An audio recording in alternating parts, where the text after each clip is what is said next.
Good morning, students. Today's video is one of the most important theorem of class 10th of chapter number 6, triangle. I am starting these theorems because it is a lockdown time and you have enough time to revise these theorem, to memorize these theorem, to understand these theorems, because in total there are around 4 to 5 theorems which are on repeating comes in the board exams every year in 3 to 4 marks. So I'm covering this part first so that in the time of lockdown you can easily memorize or you can easily understand these theorems. So let's start with our first theorem, that is the basic proportionality theorem. What is in basic proportionality theorem? If a line is drawn parallel to one side of a triangle, let me draw the according to the theorem. If a line is drawn parallel to one side of a triangle, okay, I am drawing the line parallel to the one side of a triangle, parallel to this side of a triangle, to intersect the other two sides in distinct point. बाकी दो sides को दो अलग अलग points पे cut कर रहे हैं. The other two sides are divided in the same ratio.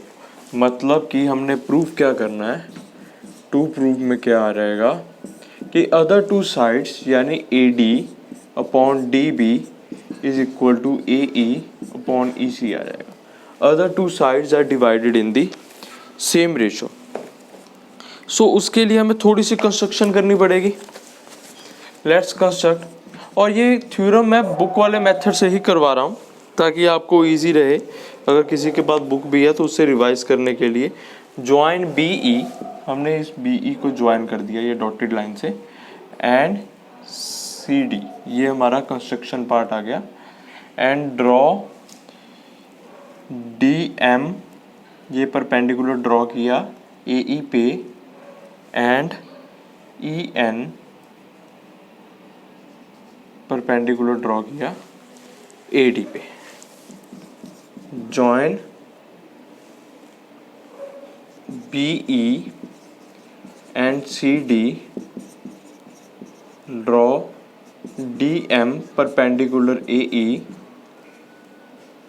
EN perpendicular AD.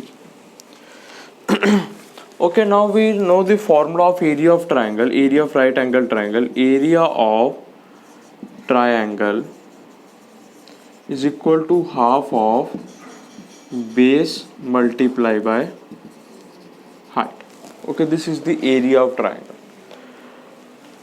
Now we have to apply the area of triangle in triangle ADE.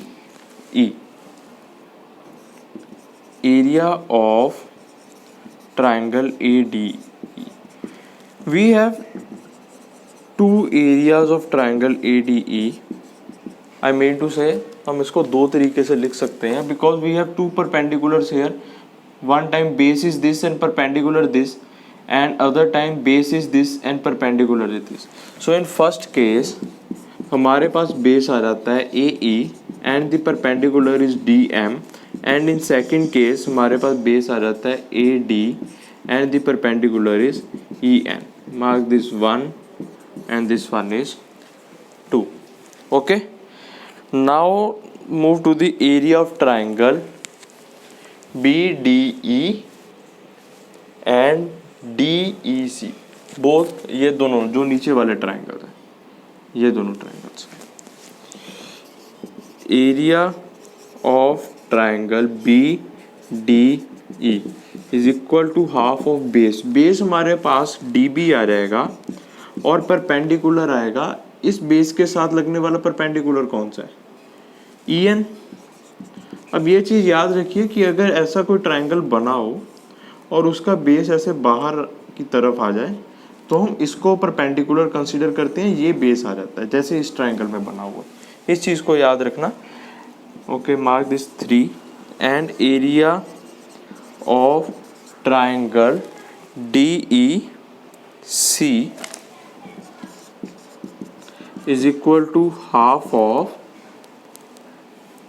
EC multiply by DM.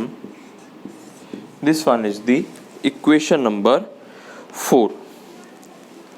अब क्या करना है हमने, जिनका परपेंडिकुलर सेम है मतलब कि इन दोनों को आपस में डिवाइड करेंगे क्योंकि दोनों में परपेंडिकुलर EN है, और इन दोनों को आपस में डिवाइड करेंगे। ठीक है, डिवाइड 1/4 एंड 2/3। ओके, तो इनको डिवाइड करते हैं। तब तक मैं बाकी का सारा इरेज कर देता हूँ।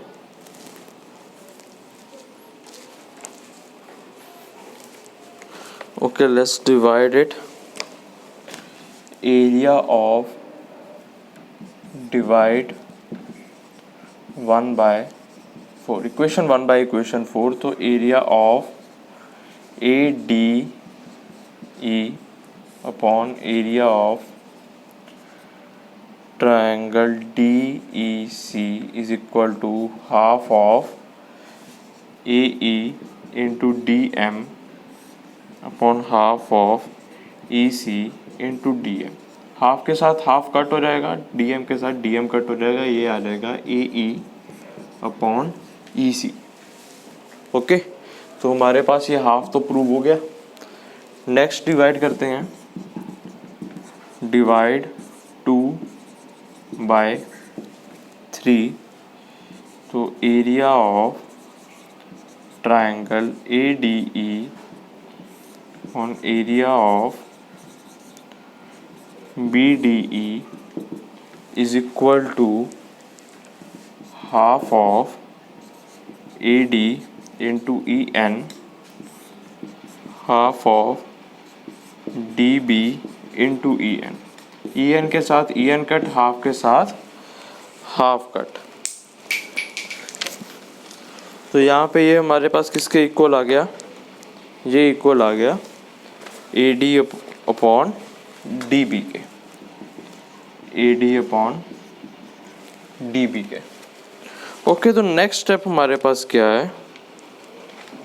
9th में हमने एक थ्योरम की थी, बहुत इंपॉर्टेंट थ्योरम थी। तो पहले मैं इरेज कर देता हूँ ताकि थ्योरम करने के लिए जगह। तो 9th में हमने एक थ्योरम की थी, चैप्टर काफ़ी इंटरेस्टिंग था। तो उसमें एक थ्योरम बार बार रिपीट होती है ऑलमोस्ट हर क्वेश्चन में। Area of triangle between this on the same base and between same parallels are equal in area. कोई दो ट्राइंगल्स हैं, अगर उनका बेस सेम है और सेम पैरेलल्स के ऊपर है तो उनका एरिया भी सेम होता था।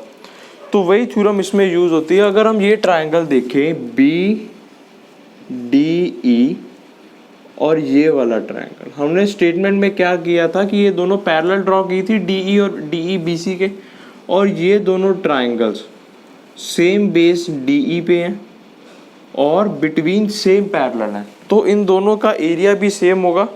तो triangle BDE and triangle DEC are on same base and between same parallel DE and BC। Therefore इस इक्वेशंस को नेम दे देते हैं। This one is equation number 5 and this one is equation number 6 for area of BDE is equal to area of DEC. Now from equation 5 and 6, from equation 5 and 6, area of ADE तो same ही है हमारे पास area of triangle ADE के, बस perpendiculars का फर्क है, area तो same ही आएगा इसमें। And area of triangle BDE भी सेम आ गया DEC के। तो हमारे पास AD अपॉन DB इक्वल आ गई AE upon EC। So it is a very easy theorem, कुछ ज़्यादा नहीं है। हाँ, लेकिन एक चीज़ इसमें याद रखने वाली है, कई बार एग्ज़ाम में इसकी स्टेटमेंट नहीं आती, तो मोर सिंपली ये लिखा रहेगा state and prove basic proportionality theorem. तो इस थ्योरम को आपने स्टेटमेंट के साथ याद करना है, क्योंकि जब अगर ये स्टेटमेंट के बिना आ जाए, स्टेट एंड प्रूव लिखा रहा है, तो उसमें हाफ मार्क्स से 1 मार्क्स तो स्टेटमेंट का ही होता है और बहुत ईजी थ्योरम है। प्रीवियस ईयर्स के क्वेश्चन पेपर्स उठा के देख लोगे तो उसमें ये 3 या 4 मार्क्स में मिल ही जाएगी आपको। So thanks for watching the video.